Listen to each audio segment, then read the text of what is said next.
فأنا ناصح لإخواني بالصدع بالحق تبيض وجوههم. السكوت في مسألة الحزبية يضرها، فاصدع بما تؤمر وأعرض عن المشركين. سلامي على دماج ورجالها والشيخ يحيى ودار العلم يا سعد بانيها. الحمد لله رب العالمين والصلاة والسلام على رسوله الأمين وعلى آله وأصحابه أجمعين. أما بعد. عندك يا حذيفة.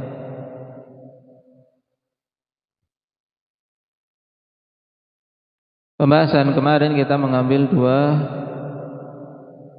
biografi imam secara ringkas, siapa dan siapa? Malik bin Anas dan Syu'bah ibn al-Hajjaj. Naam, Abu Bistam al-Wasiti al-Basri. Naam. Dan keduanya imam yang tidak perlu kita kita ragukan tentang keimamahan yang ada pada mereka dan keilmuan mereka.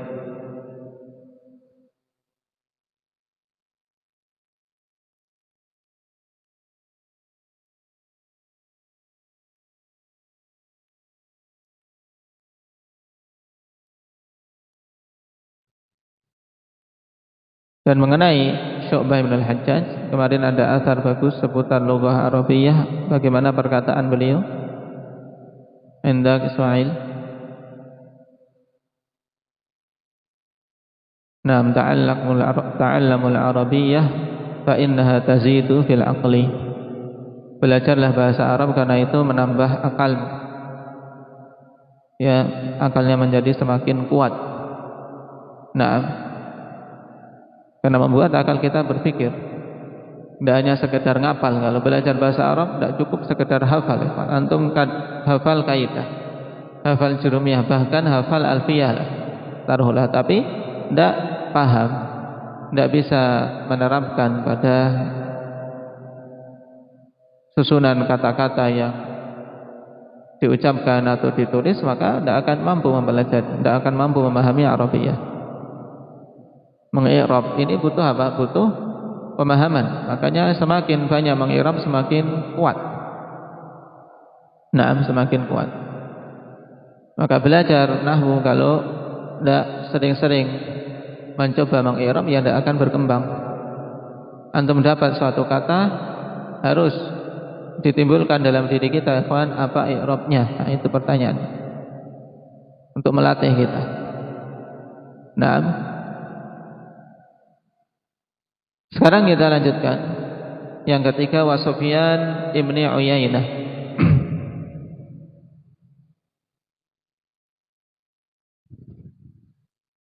Sufyan ibnu Uyainah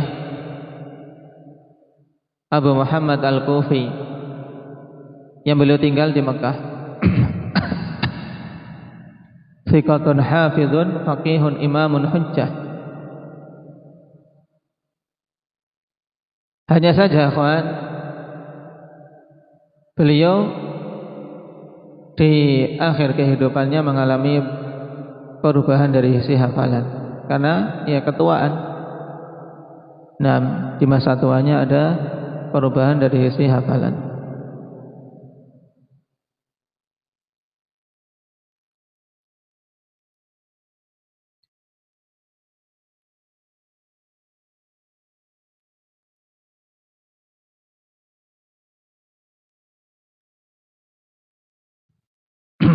Dikatakan oleh Ali ibn al-Madini rahimahullah, ma fi ashabi Zuhri atqanu min ibni Uyainah.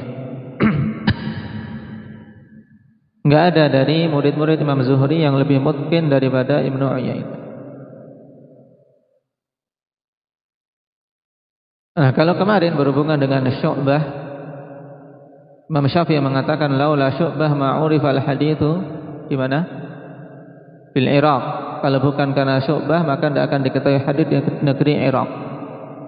Kalau ini untuk Ibnu Uyainah, kata Syafi'i, laula Malik wa Sufyan la dhahaba ilmu al-Hijaz. Laula Malik wa Sufyan la dhahaba ilmu al-Hijaz.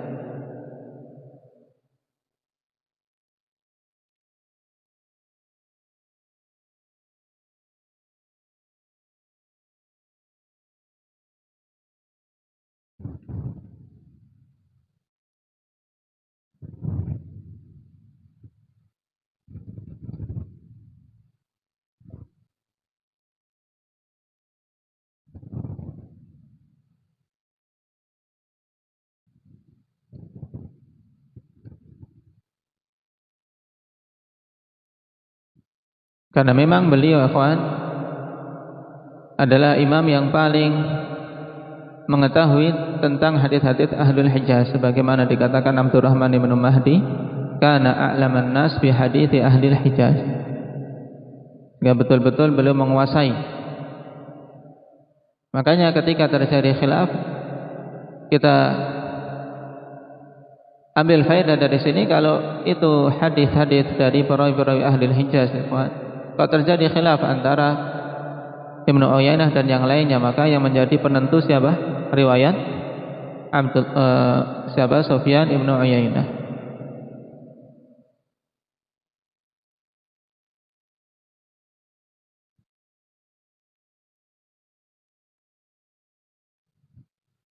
Dan sebagai faedah juga dikatakan oleh Al-Lalikai, ajma'al huffaz annahu athbatun nasi fi Amr ibn Dinar.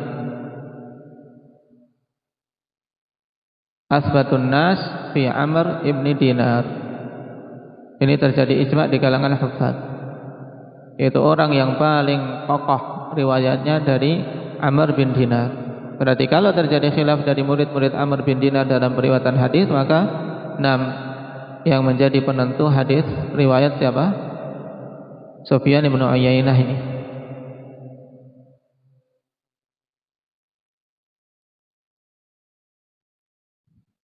Dan Imam Muslim meriwayatkan dari jalan beliau sebanyak 459 hadis.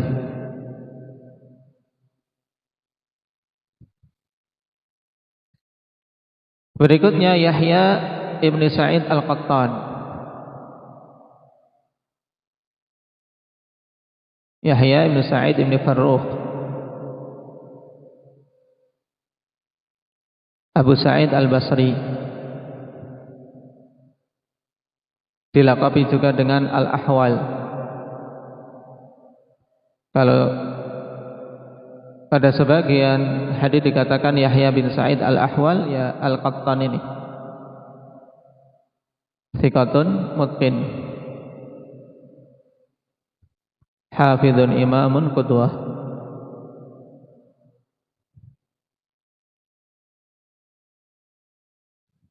Dikatakan oleh Ali bin Al-Madini, ma ra'aitu a'lama birrijali min Yahya ibn Al-Qattan.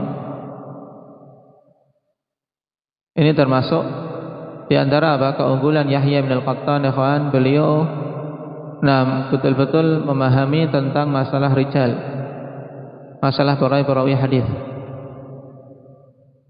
Karena memang beliau sangat selektif dalam memilih perawi. Jadi tasabutnya dikatakan mencapai puncak. Dalam artian sangat gigih dalam tasabut tentang keadaan perawi. Sebagaimana dikatakan oleh Imam Ahmad, kana ilaihil muntaha fit tasabbut bil Basrah. Pada Yahya bin Qattan ini, Yahya bin Sa'id Al-Qattan, kata Imam Ahmad, kana ilaihil muntaha fit tasabbut bil Basrah, yaitu adalah pada beliau berakhir masalah tasabbut di negeri Basrah. Dalam artian di negeri Basrah sudah, kalau mau tanya tentang rijal, tanya tentang perawi-perawi, ya ini sudah yang menjadi juru kuncinya, dalam artian penentu, karena tasabbutnya yang sangat.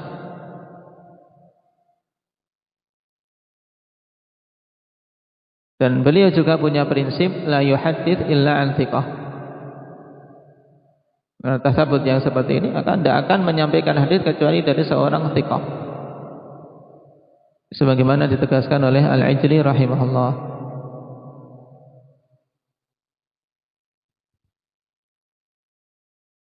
Dan beliau guru ya dari Imam Ahmad, Yahya Ibnu Ma'in dan Ali Al-Madini sendiri ya kawan.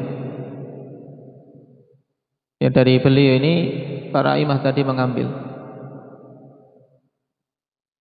Ali bin Madini, Ahmad bin Hanbal, Yahya bin Ma'in. Mereka bertanya kepada Yahya bin Sa'id Al-Qattan ini tentang hadis-hadis. Dan para imam yang lain termasuk dalam deretan murid-murid beliau.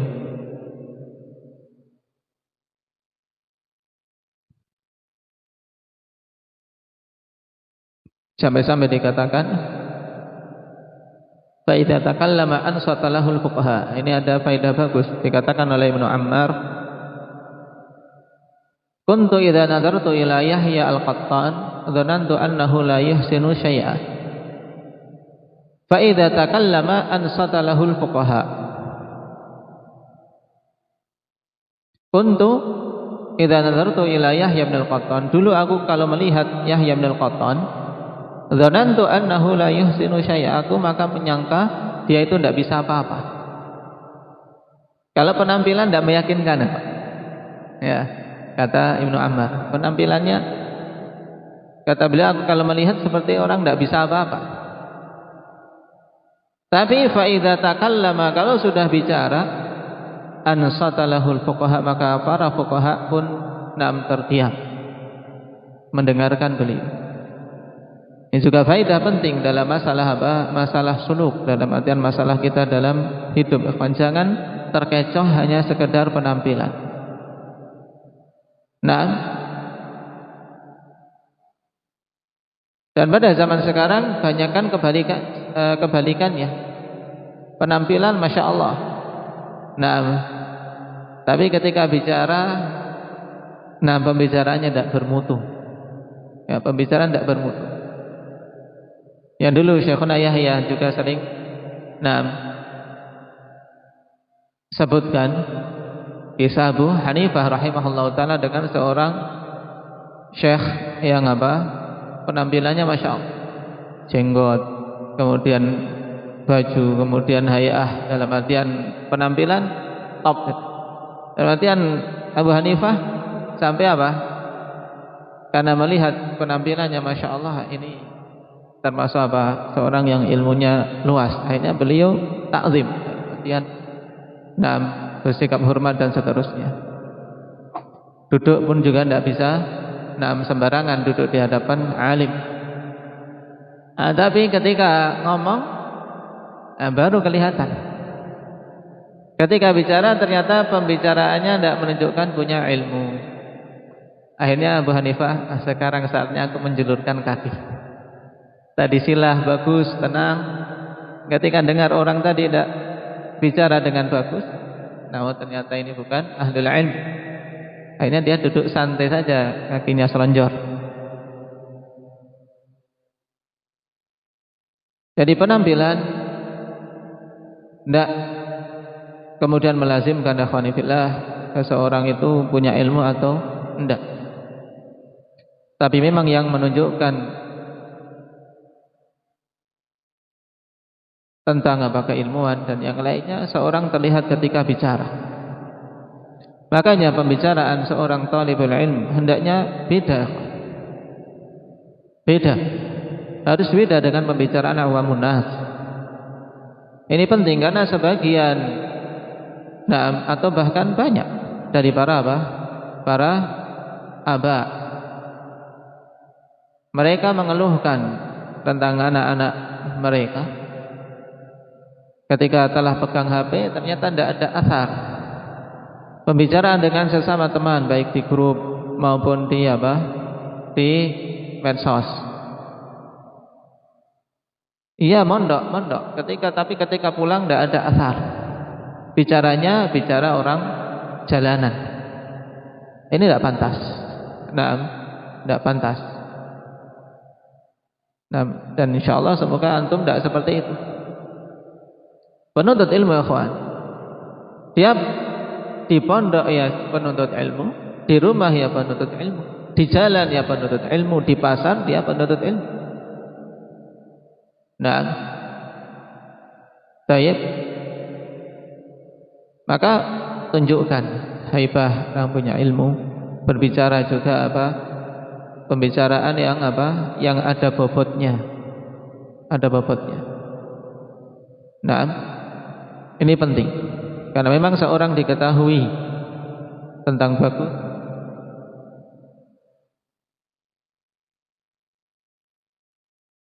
seorang diketahui tentang bagus dan buruknya diantaranya adalah dari perkataan. Nah, dari perkataan. Kalau seorang tidak memperhatikan perkataan, maka nah, akan banyak terjatuh dalam apa? Dalam hal-hal yang sebenarnya menghinakan dirinya.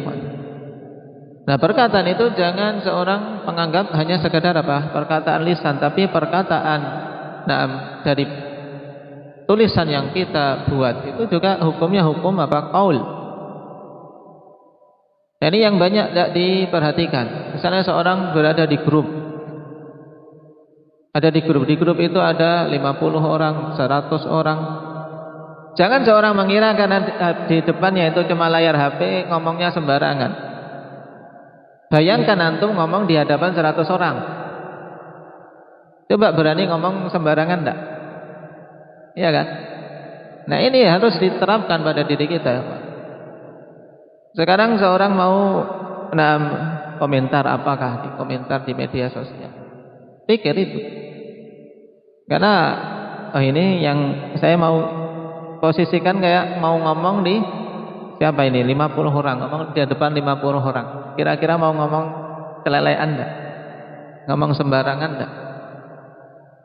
Nah, karena seorang ketika ngomong ketika menulis apalagi, seakan-akan dia letakkan akalnya untuk dilihat manusia. Ini banyak perkataan para imam, Al-Khatib Al-Baghdadi dan seterusnya. Orang kalau sudah menulis itu dia ibarat apa? Meletakkan isi kepalanya di hadapan manusia. Ini loh isi kepalaku. Nah, makanya kalau kepala udang ya isinya apa? Isinya kotoran. Nah, baik. Ini penting. Sehingga tidak mempermalukan diri sendiri di hadapan banyak manusia. Nah, ini penting contoh dari apa? Yahya Ibn Sa'id Al-Qattan. Nah,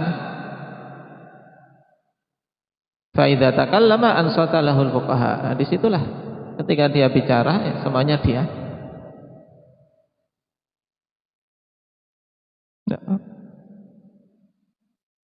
Nah,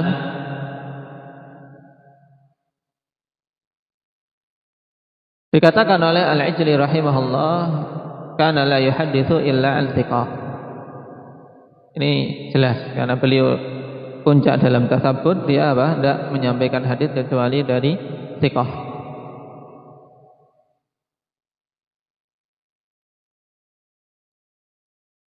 Kemudian yang terakhir yang disebutkan oleh Imam Muslim di sini, Abdurrahman Ibnu Mahdi. Abdurrahman Ibnu Mahdi dalam pembahasan usulul fiqh, apa jasa beliau? Apa jasa beliau? Abdurrahman Ibnu Mahdi dalam pembahasan usulul fiqh.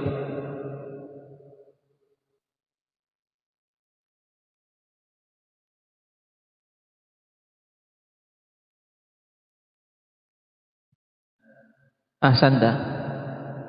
Beliau yang meminta kepada Imam Asy-Syafi'i rahimahullah ta'ala untuk dikarangkan kitab yang mengumpulkan tariqah istinbat, yang kemudian dengan sebab itulah Imam Syafi'i mengarang apa? Ar-Risalah, kitab dengan judul Ar-Risalah. Ini merupakan awal kitab pembahasan usulul fiqh.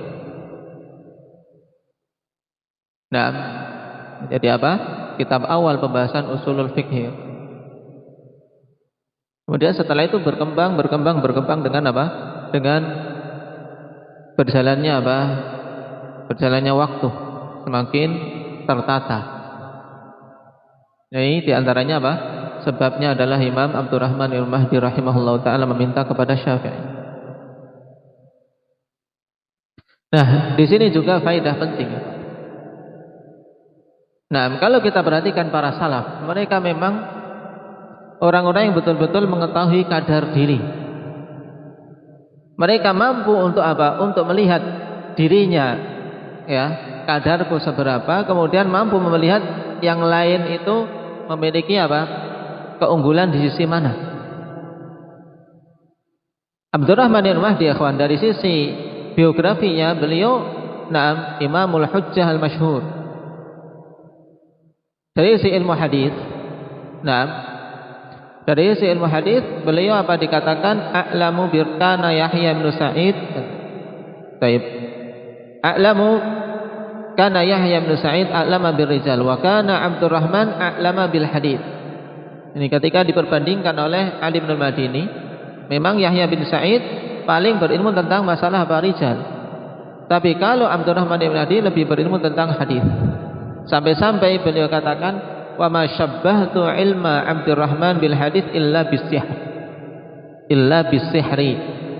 Tidaklah aku samakan ilmu Abdurrahman bin Mahdi tentang hadis ini kecuali dengan sihir. Kenapa? Karena feelingnya itu masya Allah terhadap hadis ini, hadis tidak benar, ini harusnya demikian sampai segitu. Dia mengatakan Ali al-Madini, guru Imam al-Bukhari yang juga termasuk imam ahli ilal, ahli penyakit hadis. Makanya Abdurrahman bin Mahdi kalau sudah bicara tentang apa? Tentang ilal hadis ini, dia menjadi rujukan utama. Nah, dan memang kalau antum semakin jauh mempelajari tentang apa? Tentang tahqiq hadis, akan diketahui pada pembahasan ilal yang merupakan tahap akhir ketika ingin mengetahui apa? Derajat suatu hadis, tahap akhirnya adalah mencari ilal hadis ada atau tidak. Nah, kalau diperhatikan ada imam yang mengiklal ungkira ala fulan. Nah, ini. Nah, dari mana dia tahu? Nah, inilah hibah dari Allah. Nah, anugerah dari Allah Subhanahu wa taala diberikan kepada mereka pemahaman dan firasah yang kuat tentang kekeliruan suatu riwayat. Dan nyatanya ketika dicek, ya betul keadaannya seperti itu. Oh, ada cacat, ternyata ada perawi yang hilang dan seterusnya. Cuman bagi orang-orang yang tidak paham sampai-sampai dikatakan seperti ini. Ini Ali al-Madini yang mengatakan demikian, apalagi awam, orang-orang awam. Beliau mengatakan wa ma syabbahtu ilma Abdurrahman bil hadits illa bisihri. Tidaklah aku samakan ilmu Abdurrahman dengan hadis kecuali dengan sihir. Karena apa? Subhanallah. Orang yang biasa-biasa tidak akan paham. Kok bisa dia seperti itu? Kok bisa dia tahu ilahnya? Nah, dalam kondisi seperti ini, beliau imam dalam hadis, bahkan lebih berilmu daripada Yahya bin Sa'id al-Qattan. Tapi lihat, mereka imam yang memang tahu kadar dirinya sendiri-sendiri. Oh, aku di sini memang mampu, tapi di sisi yang lain ada yang lebih mampu. Makanya ketika dalam pembahasan fikih, dalam pembahasan pemahaman istinbat, beliau serahkan pada Imam Asy-Syafi'i rahimahullah. Makanya minta dikarangkan pada Imam Syafi'i bagaimana tariqatul istinbat. Ini penting, ikhwan. Nah, sebagaimana perkataan yang masyhur, rahimallahu imra'an arafa qadra nafsi.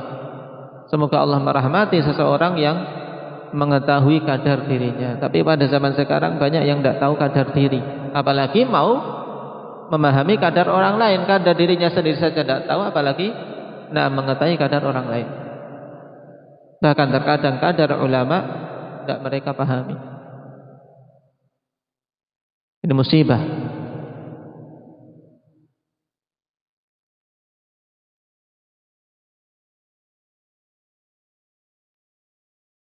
Penuntut ilmu, ya kawan, di antara yang paling penting ini di antara. Harus dia menyadari kadar dirinya, mengetahui mana-mana yang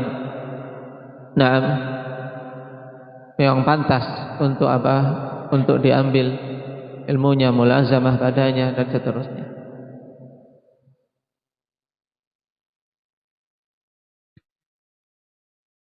Abdurrahman bin Mahdi juga termasuk di antara yang punya prinsip tidak meriwayatkan dari thiqah. Sebagaimana ditegaskan oleh Ibnu Hibban, wa abar riwayah illa 'ani thiqat. Beliau enggan untuk meriwayatkan kecuali dari perawi yang thiqah.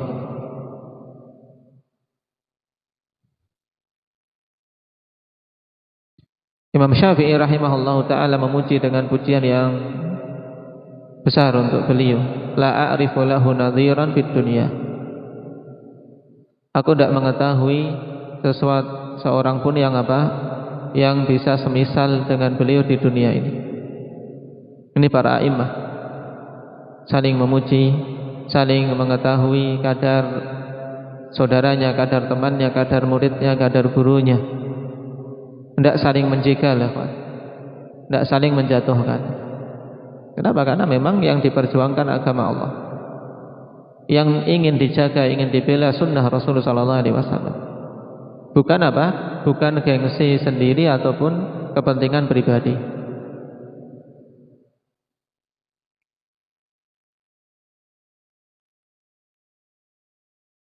Imam Muslim rahimahullah ta'ala mengeluarkan hadis dari beliau dalam kitab ini 154 hadis.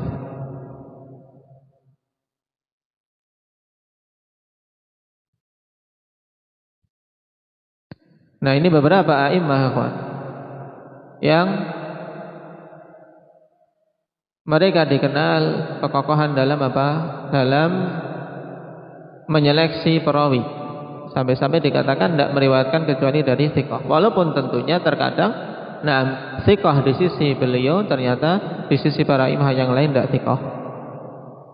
Nah inilah yang nanti menjadi menjadi bahan untuk untuk bahas berikutnya ketika seorang mau membahas kondisi seorang perawi ketika terjadi khilaf tentang pensikapan perawi antara thiqah dan tidaknya.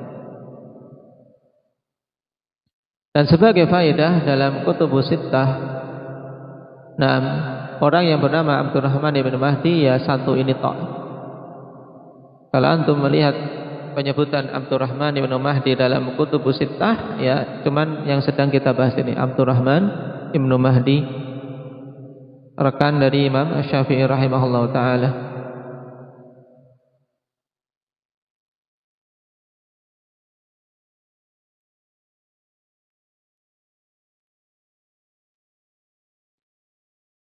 Kemudian Imam Muslim mengatakan,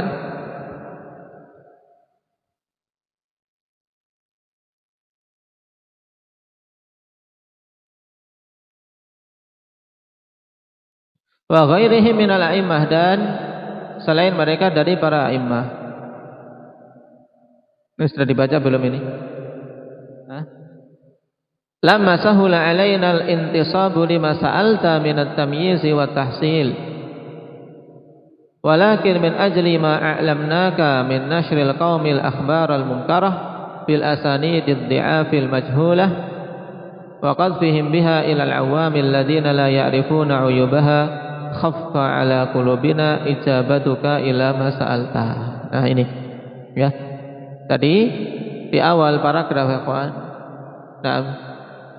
Beliau jelaskan kalaulah bukan karena melihat perbuatan-perbuatan orang-orang yang yang tidak bertanggung jawab dalam penyebaran hadis, di mana mereka menyebar hadis yang lemah bahkan mungkar di tengah-tengah manusia, maka butuh di sana penyeleksian, di sana butuh betul-betul bersihkan kitab-kitab dari hadis-hadis yang mungkar agar tidak mengecoh manusia. Karena di antara sebab tersebarnya bid'ah dan kerusakan ikhwan yaitu tersebarnya hadis-hadis yang mungkar seperti ini. Terutama bid'ah akan muncul banyak.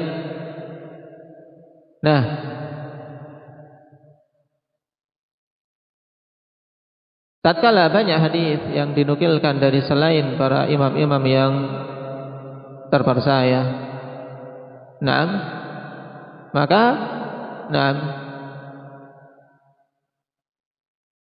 ringanlah bagi kami untuk memenuhi apa yang engkau minta, berupa apa? Pembedaan hadis-hadis yang sahih dari yang dhaif. Dhaif juga apa? Juga demi apa? Demi menyelamatkan para awam yang mereka tidak mengetahui bagaimana periwayatan hadis. Jadi yang namanya hadis ya diterima saja, yang penting hadis, sebagian demikian. Makanya Imam Muslim rahimahullah taala kemudian betul-betul mengusahakan untuk apa? Memenuhi permintaan nama rekannya tersebut. Siapa yang meminta? Abul Hasan. Yang meminta Imam Muslim untuk mengumpulkan hadis-hadis sahih. Dan sampai lupa siapa? Aba Mujahid.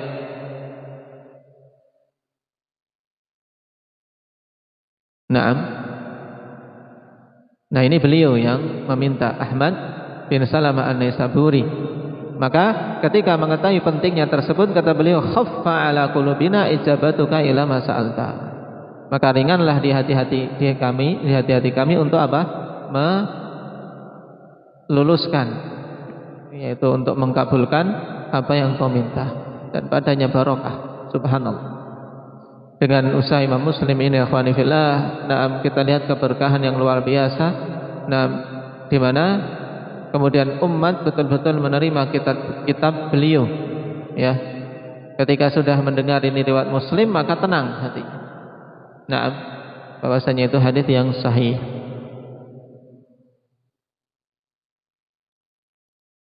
Nah, setelah itu, kita akan masuk pada bab yang pertama dalam muqaddimah.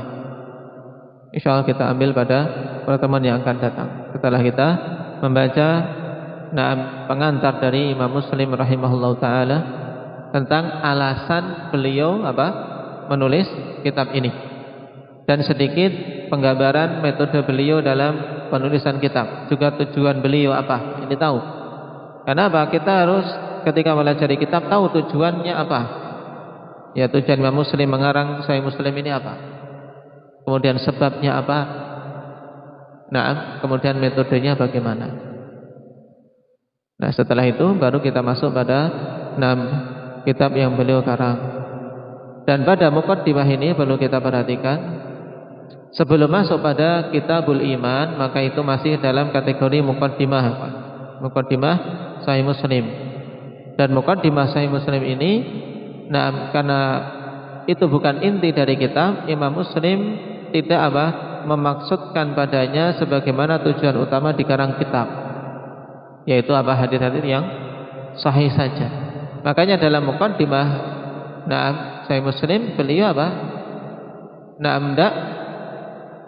kemudian berpatokan pada tujuan tadi, sehingga terkadang ya beliau sebutkan riwayat yang dhaif, beliau sebutkan juga athar. Adapun inti kitab maka itu dari Kitabul Iman. Oleh karena itulah kalau seorang ingin menukil suatu riwayat, athar ataupun hadis yang ada di muqaddimah Sahih Muslim, maka tidak cukup seorang mengatakan rawahu Muslim. Tidak. Ini keliru. Tapi kalau ada di muqaddimah maka katakan rawahu Muslim fil muqaddimah. Kenapa? Karena yang di muqaddimah tidak berjalan di atas syarat Imam Muslim rahimahullah taala. Memang beliau tidak mempersyaratkan sahih di situ.